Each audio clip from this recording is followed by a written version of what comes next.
Labi na gid sa mahal natin na ni Blessed Mother, kag God Father, kag Jesus. Kag labi gid kay Nanay Perla. Nagpasalamat gid ako kay na-touch ko tong sinasabi ni Nanay Perla sa ako ang asa pag-ano niya kanina. Mati lang ako pero naantok ako pero dinidilat akong mga mata. Ang ako laging mahambal sa Semana Santa, wala ko mag-speak nga makaupo kita for the first time of my life and 44 years na ako. Wala ko ka ano sa Semana Santa kung diri lagit kay Blessed Mother. Nagpasalamat ko kay Blessed Mother nga naging bahagi ako diri sa simbahan ni Blessed Mother. Ang naulahi, nauna, daw dito ko natamaan kay nanay. Sa Tuabi, sa Manila ako, i-share ko man ang kadali ang akong naranasan.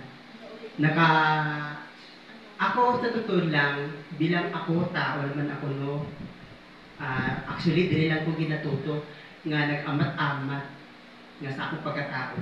Pero, darating din ang panahon na mabago dyan ako ang akong pagkatao. Daw, sa ako adi karon, nakautot ko kay Kristo, daw lisod pa, kaysa halin sa bata pa ako, nagdako ako, bilang pusong babae, pero naisip ko, na puso pala akong lalaki. Sa mga kinawagay natin sa akin, na wala akong panatuman, usahan nagtago-tago ako kay nanay, probatan ko kung ano ang sala ko kay nanay, ang buhok ko, paputo ni nanay. Pero, hindi pa karon siguro nanay, maabot ang panahon. Ibalik ako sa akong na-share, sa panahon, sa Manila pa ako, naging relihuso ako sa Katoliko. Nag-aalay lakad ako sa halin sa Pasig, Antipolo. Naglakad kami alas 4 sa hapon, naabot kami sa alas 5 sa kaagahon. Daw ang kalayuan si Antipolo from sa Pasig to Antipolo, daw Nurala to malapit Jinsan, nilalakad namin yan. Ang sacrifice ko hindi lang sa akin, kung hindi sa aking pamilya.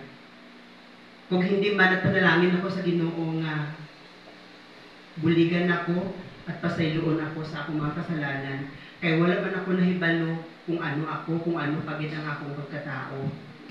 Karon, nauli ako din sa Mindanao, dili ko nakilala ang ano ni Blessed Mother na kung hindi pa naagi ni Sister ni